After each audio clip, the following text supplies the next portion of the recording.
सुखदेव जी का भरा पूरा परिवार शहर में अपनी एकता के लिए मिसाल था। घर में 3 बेटे और उनकी बहुएं एक साथ रहते थे। सब कुछ ठीक था, लेकिन जब छोटी बहू अंजलि की बैंक में सरकारी नौकरी लगी तो घर के आंगन में ईर्ष्या और कलेश की कड़वाहट घुलने लगी। शाम के 7 बज रहे थे। अंजलि दफ्तर की फाइलों के साथ थकी हारी घर में घुसी। रसोई में माया और सुमन पहले से ही गुस्से में बर्तन पटक रही थी। माया व्यंग करते हुए, लो भाई, साहिबा आ गई। सुमन, जरा जल्दी से गरम चाय बना ला, मैडम कुर्सी पर बैठकर थक गई होंगी। अंजलि, दीदी आज ऑडिट था तो देर हो गई, मैं हाथ धोकर बस आती हूँ। सुमन बात काटते हुए, रहने दो अपनी ये नौकरी वाली मेहरबानी, कल भी तुमने जल्दी जल्दी में दाल कच्ची छोड़ दी थी। हमें क्या कच्चा राशन खिलाकर बीमार करना चाहती हो? अंजलि की आंखों में पानी आ गया, पर वह चुपचाप रसोई के काम में लग गई। रात को अंजलि कमरे में खिड़की के पास खड़ी होकर सुबकने लगी। तभी उसका पति आकाश उसके पास आया। आकाश, अंजलि, देखो नया बदलाव है, उन्हें तालमेल बिठाने में समय लगेगा। मुझे तुम पर गर्व है कि तुम इस घर के लिए इतनी मेहनत कर रही हो। मैं हमेशा तुम्हारे साथ हूँ, बस अपना हौसला मत हारना। आकाश की बातों ने अंजलि को थोड़ी हिम्मत दी। अगले दिन खाने की मेज पर अंजलि ने कल फिर देर से आने की बात छेड़ी तो माया और सुमन का गुस्सा फूट पड़ा। माया, तो क्या हम यहाँ तुम्हारे बाप के नौकर लगे हैं? या तो ये नौकरी छोड़ दे या फिर घर का बंटवारा कर दीजिए। तब बड़े बेटे अविनाश ने अपनी पत्नी को टोकते हुए कहा। अविनाश, माया, ये क्या बदतमीजी है? वो भी तो बाहर मेहनत कर रही है, थोड़ा सहयोग तुम भी तो कर सकती हो। माया चिल्लाकर, आप चुप रहिए, आपको तो बस अपनी छोटी बहू के पैसे दिख रहे हैं, मेरी मेहनत नहीं। अगर इतना ही शौक है तो कल से आप खुद झाड़ू पोछा लगा लीजिए। मंझले बेटे मोहित ने सुमन को समझाना चाहा।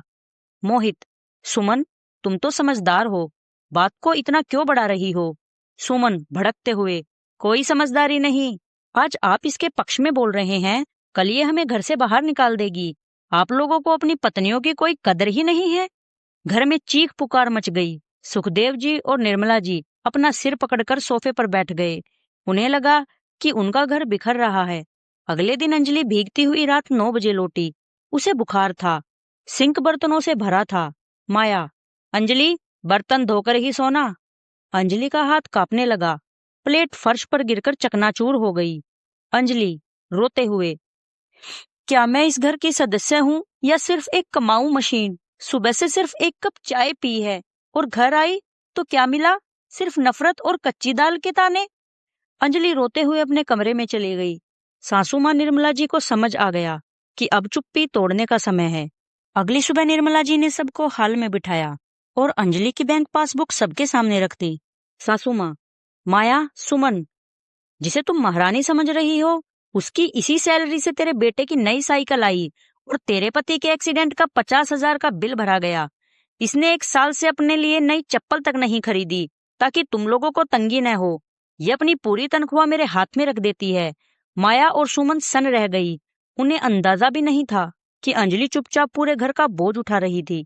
सासू माँ, अब अंजलि के हिस्से का काम करने के लिए मैं बाहर से नौकर रखूंगी जो 20,000 लेगा, पर अगर तुम दोनों चाहो तो मैं वो 20,000 बाहर देने के बजाय 10-10,000 तुम दोनों को दूंगी। यह तुम्हारी उस मेहनत का मान होगा जो तुम घर संभालने में करती हो। बोलो, मंजूर है? माया और सुमन की आंखों में शर्म के आंसू थे। माया ने अंजलि से माफी मांगी और उसका इस्तीफा फाड़ दिया।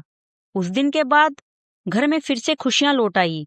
अब अंजलि जब ऑफिस से आती तो उसे ताने नहीं बल्कि अपनी बहनों का प्यार और साथ मिलता। आज की सीख, परिवार तब तक एक रहता है जब तक हम एक दूसरे के त्याग को सम्मान देते हैं।